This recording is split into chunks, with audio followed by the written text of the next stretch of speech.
जवाई हूँ, नखरे तो करूँगा ही। विमला जी सुबह जल्दी उठकर ही रसोई में चली गई। आज उनकी बेटी रितु और जवाई मनोज जी जो आ रहे थे। बहुत सारी तैयारियां करनी थी।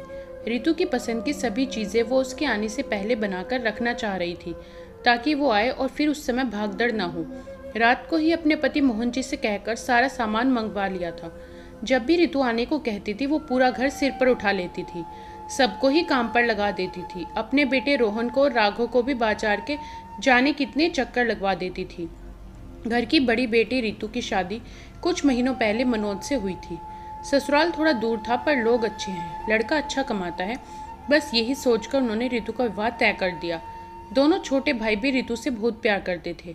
अपनी दीदी के लिए तो वो हर पल हाजिर रहते थे। घर में एक ही दामाद था, सब उनके बड़े लाड चाव करते थे। जब भी मनोज ससुराल आते थे सभी उनकी खातिरदारी में लग जाते थे। मनोज जी बड़े ही मूडी स्वभाव के थे। उनका पारा हमेशा चढ़ा रहता था। ससुराल वालों की गलतियों पर वो बड़ी टेढ़ी प्रतिक्रिया देते थे।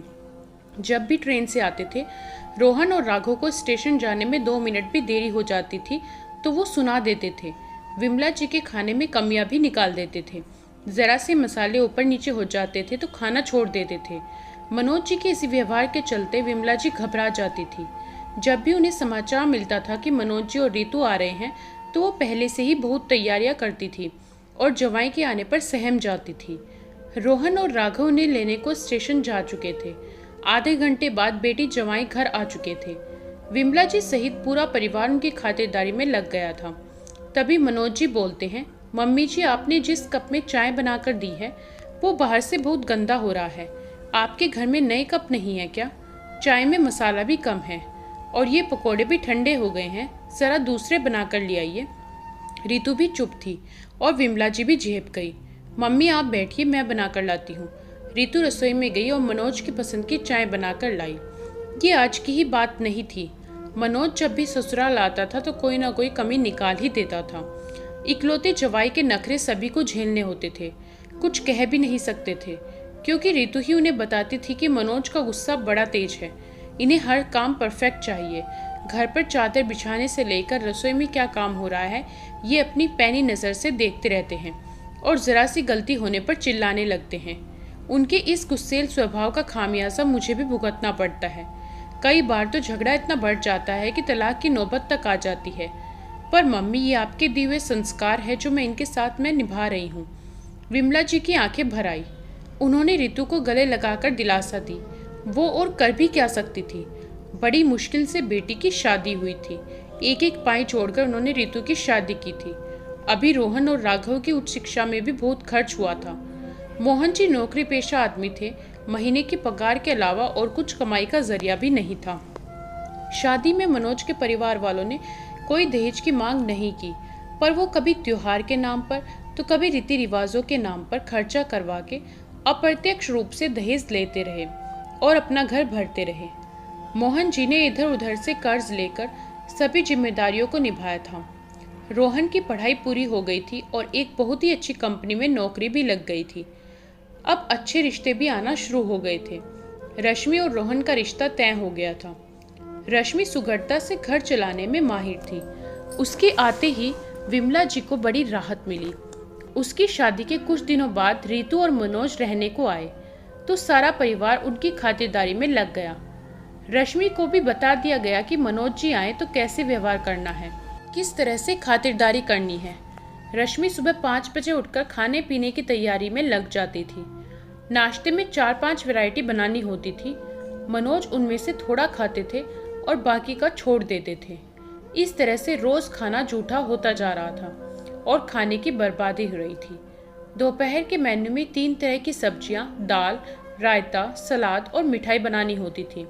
मनोज को पूरी भरी थाली चाहिए होती थी और वो उसमें से थोड़ा ही चखते थे।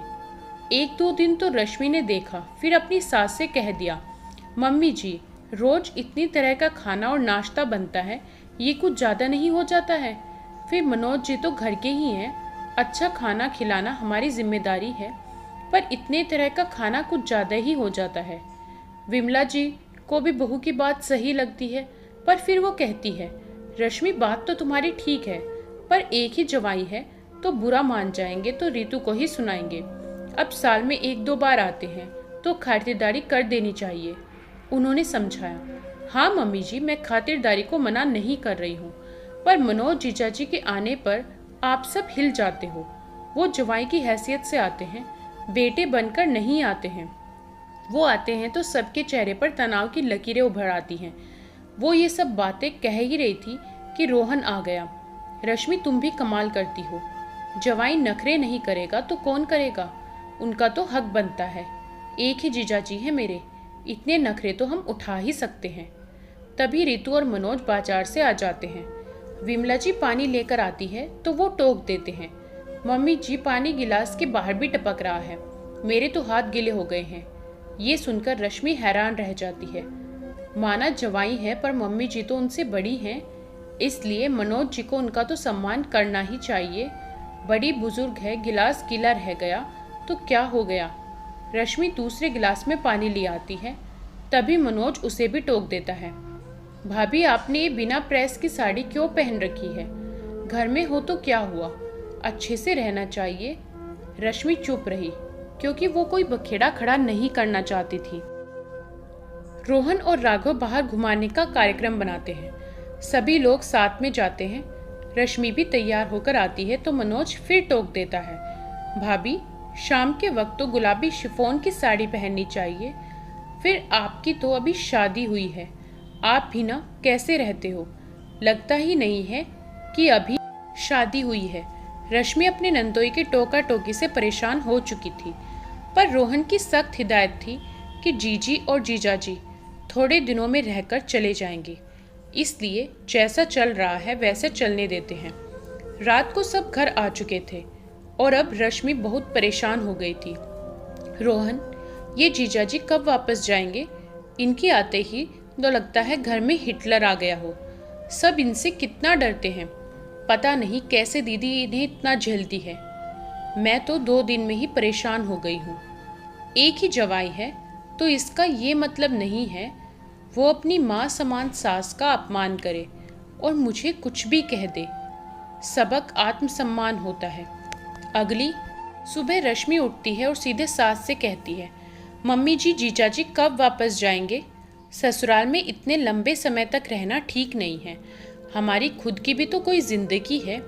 विमला जी समझाती हैं, बहू साल में 2 बार आते हैं, मनमानी करने दो, फिर हम भी एक ही जवाई के नखरे उठा लेंगे तो छोटे नहीं हो जाएंगे। रश्मि चुप हो जाती है। दरअसल विमला जी को पता है कि उनके जवाई का गुस्सा कितना तेज है। अगर वो उन्हें कुछ कहेगी तो वो अपना सारा गुस्सा रितु पर ही उतारेंगे, इसलिए वो कुछ कहती नहीं थी। कुछ दिनों बाद रितु और मनोज वापस ही लौट गए। एक दिन रितु का फोन आया कि मम्मी, मेरी ननंद का रिश्ता तय हो गया है, अगले महीने शादी है, आप आने की तैयारी कर लेना। विमला जी अपने पूरे परिवार के साथ शादी में गई थी। शादी बड़े ही धूमधाम से हुई थी।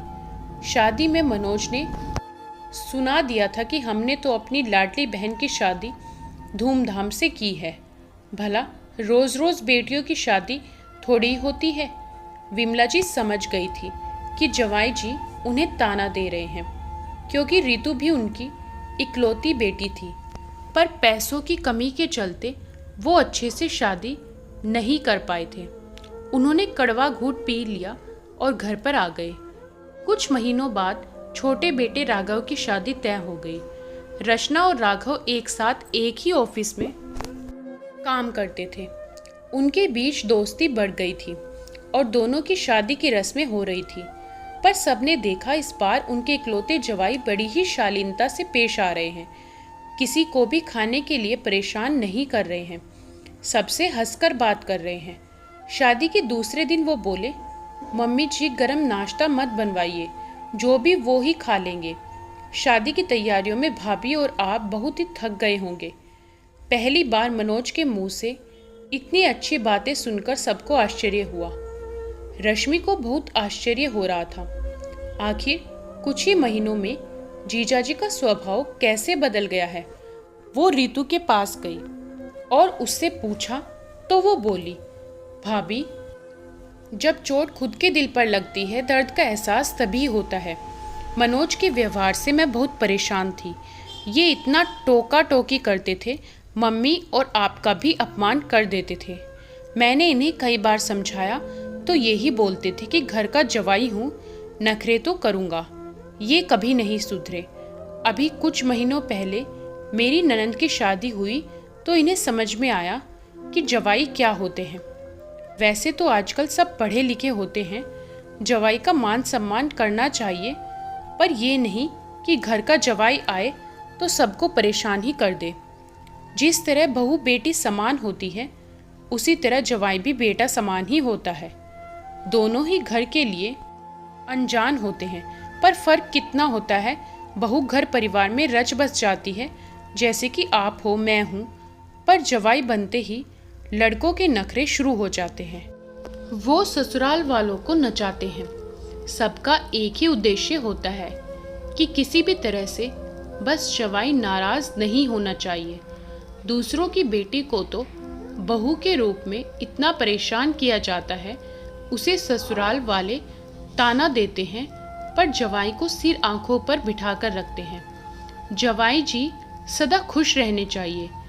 नाराज हो गए तो मेरी बेटी का क्या होगा। मनोज ने अपनी छोटी बहन की शादी की और अपने घर के जवाई के नखरे उठाए तो इन्हें समझ में आया कि इन्होंने अपने ससुराल वालों को कितना परेशान किया है, कितना रूखा व्यवहार किया है। हमारे नंदोई जी तो हम दोनों को इन्हीं की तरह अपनी उंगलियों पर नचाते हैं। अब जब ये अपने जवाई जी की खातिरदारी करते हैं तो समझ में आता है ये रिश्ता भी निभाना आसान नहीं होता है।